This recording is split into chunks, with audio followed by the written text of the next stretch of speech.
Okay, I'm really frustrated, but I want to share this with my community, and I'm really hoping that lawmakers in Washington, D.C. will get their act together.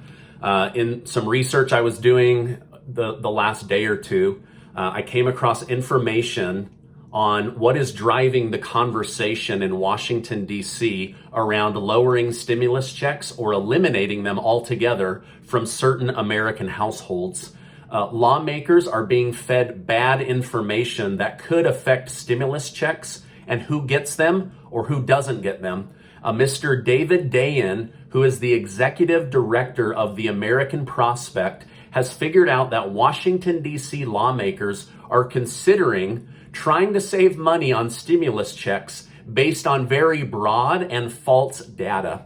An economic outlook paper called Opportunity Insight put out findings that are now being considered on Capitol Hill by Nancy Pelosi and others to decide whether stimulus checks are a good thing or not, whether they help the economy or not, and whether they are even helping the American people in their financial struggles.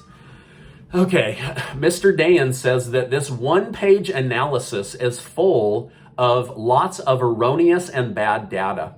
The Opportunity Insight Group has attempted to show lawmakers on Capitol Hill how stimulus checks are being spent based on income and based on credit card data, and also on how much the average house spent in addition to their normal spending. So they're trying to look at this high-level spending data. The group has attempted to show that more stimulus checks to people might not be the best use of government spending.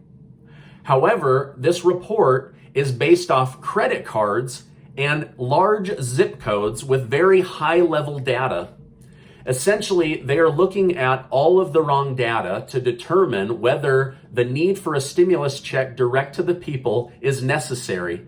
Now, I'm just hoping that the folks on Capitol Hill do not take this report serious. However, I've read in multiple sources that very high-level people in Washington, D.C. are actually taking this report seriously. So here's the data and why it's bad data. This report is looking at zip codes, whether they are a wealthier area or a poorer area, and they're lumping the two together, right? Think about your zip code. There's all kinds of different levels of income, poverty, wealth inside of that one zip code, okay? They are then saying that they're reviewing the spending data from these credit cards for the last 30, 60, and 90 days to track and analyze how much money people are spending and whether they see any kind of bump in additional spending. Since they aren't seeing spikes in these large zip codes that they have been monitoring, they are associating this with a hypothesis that people must not need stimulus checks because they aren't spending more money on their credit card.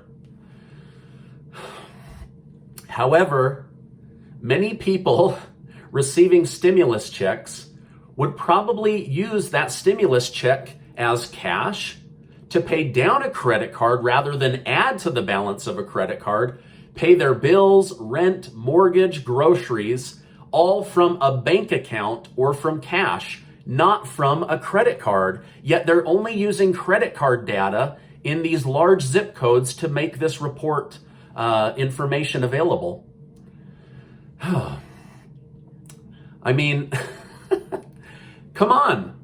You can't pay for a car payment or rent or a mortgage using a credit card.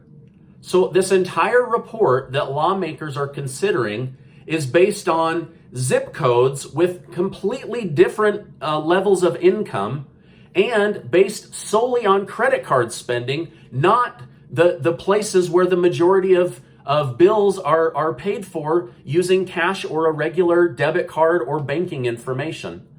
Now, if you live in a bigger city like New York or LA or Chicago, then you understand these large zip codes that I'm talking about.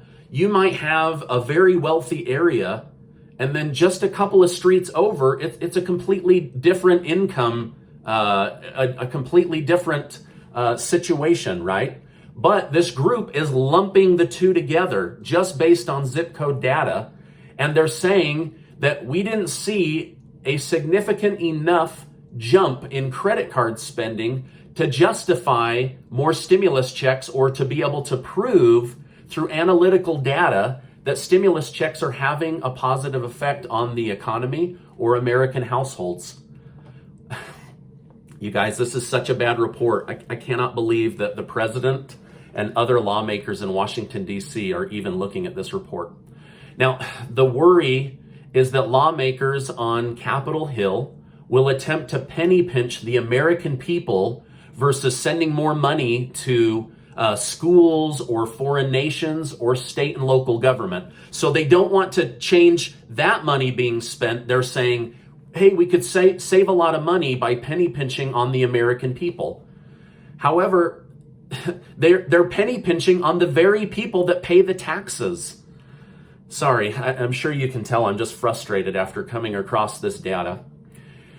This report might sway lawmakers into lower checks or further lowering the income caps as a way of saving money on the $1.9 trillion stimulus check package that is being considered right now.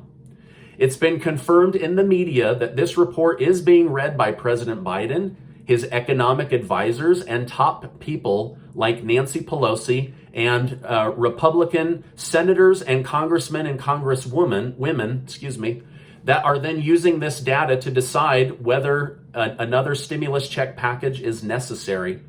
This is why they have been talking about lowering the check amount and lowering the income reports. It's based off this. Remember, we were promised a $2,000 stimulus check. Then they came up with this idea for $1,400 stimulus checks.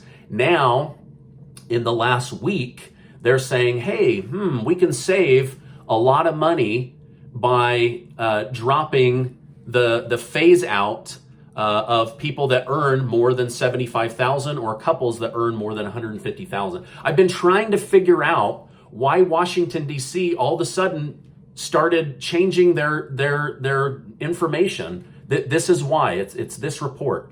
Now, I wanted to bring this to my community's attention because it may determine the final size of the stimulus package, but mostly the size of the stimulus checks and who gets a stimulus check based on this credit card and zip code data that has really nothing to do with how a stimulus check was spent.